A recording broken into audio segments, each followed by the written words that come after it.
सर्वेभ्यो नमो नमः। आज की वीडियो में हम आपका जो 10th क्लास का सिलेबस है वो देखेंगे। 10th क्लास के सिलेबस जो फर्स्ट टर्म का सिलेबस है, फर्स्ट टर्म में आपको पता ही है, जो 10th बोर्ड की परीक्षा है उसको 2 टर्म में बांट दिया है। एक नवंबर दिसंबर में पेपर होगा फर्स्ट टर्म का, और फिर सेकेंड आपका मार्च अप्रैल में जाकर के, अप्रैल मई में जाकर के आपका पेपर होना है। तो अभी मैं केवल फर्स्ट टर्म का सिलेबस आपको बता रही हूँ, तो आप इस सिलेबस को ध्यान से देखिएगा। सबसे पहले हमने पाठ यहाँ पे लिखे हुए हैं। तो पाठ आपके कौन कौन से आ रहे हैं? पाठ आपके 4 पाठ आ रहे हैं, यानी कि नवंबर दिसंबर में जो पेपर होंगे उसमें केवल 4 पाठ आपके सिलेबस में हैं। कौन कौन से हैं? पहला पाठ है सूचि पर्यावरणम वाला, दूसरा पाठ है बुद्धिर्बलवती सदा, चौथा पाठ आपका आएगा शिशुलालनम, थर्ड चैप्टर नहीं है यहाँ पे, और 5वां पाठ है जननी तुल्य वत्सला। ठीक है, ये 4 पाठ आपके सिलेबस में है। आप इन पाठों को ध्यान से पढ़िए। मेन रूप से आपके पाठ में से क्या आता है, जैसे सूचि पर्यावरणम वाले पाठ में आपके क्या है, श्लोक हैं। तो इन श्लोक में से आपका श्लोक का अन्वय आएगा, श्लोक में से प्रश्नों के उत्तर छांटने आएंगे। और जो कहानी वाली हैं, जैसे आपका जननी तुल्य वत्सला और बुद्धिर्बलवती सदा, कहानी वाले जो पाठ हैं उनमें से आपको घटना को क्रम से लिखना आता है कि कहानी को दे दिया उल्टा सीधा करके, आपको उसको सही क्रम में आपको उसको लिखना होता है। तो ये वाले प्रश्न आते हैं। प्रश्न निर्माण आता है, ये आपके लेसन के पीछे से आते हैं। अब व्याकरण वाले पार्ट में क्या क्या आ रहा है आपका, वो आप देखेंगे। व्याकरण में आप देख रहे हैं कि आपके संधि आ रही है। संधि में कौन कौन से पार्ट आ रहे हैं, विशेष रूप से ध्यान देखिए, आप इससे बाहर पढ़ने की ज़रूरत नहीं है। संधि में आपके व्यंजन और विसर्ग संधि आ रही है, स्वर संधि नहीं आ रही।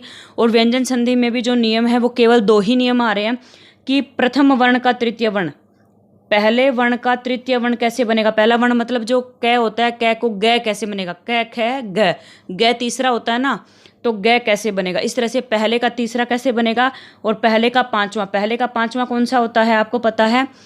वर्ग आप याद करते हैं, क वर्ग, च वर्ग, ट वर्ग, त वर्ग। इनमें पहला कौन सा, जैसे क है, क का 5वां क्या होता है, क का 5वां आपका ग होता है। ठीक है, क का 5वां होता है आपका ग।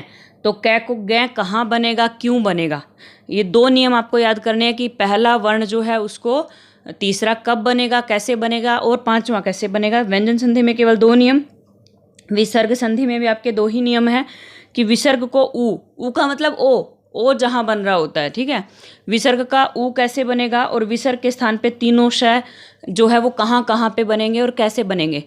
केवल संधि में ये नियम करने हैं, 4 नंबर आपके पक्के हो जाएंगे। उसके बाद समास में आपको क्या क्या पढ़ना है, ये केवल फर्स्ट टर्म का सिलेबस है। समास में आपको तत्पुरुष समास पढ़ना है पूरा। ठीक है, तत्पुरुष समास में जो विभक्ति होती है वो सारी पढ़नी है। अव्ययभाव समास आपको पढ़ना है, और उसके बाद द्वंद्व समास आपको पढ़ना है। और द्वंद्व समास में भी केवल इतरेतर द्वंद्व पढ़ना है। ठीक है, अब आपके प्रत्यय कौन कौन से आ रहे हैं सिलेबस में। प्रत्यय हैं आपके तद्धित, यहाँ पे लिखा है, आप केवल इसको नोट करिए। मतुप और त्व प्रत्यय आ रहे हैं, और तीसरा प्रत्यय आपका आ रहा है टाप, यानी कि 3 ही प्रत्यय आपके सिलेबस में हैं, मतुप, त्व और टाप। ठीक है, उसके बाद वाच्य परिवर्तन केवल लट लकार का आ रहा है कि वाच्य परिवर्तन आपको कैसे करना है। वाच्य परिवर्तन की प्रश्न हल करने की बहुत सारी वीडियो हमने बना के डाली हुई है, आप वहाँ पे जाकर के उस वीडियो को देख करके समझ सकते हैं कि आपको प्रश्न कैसे हल करना है।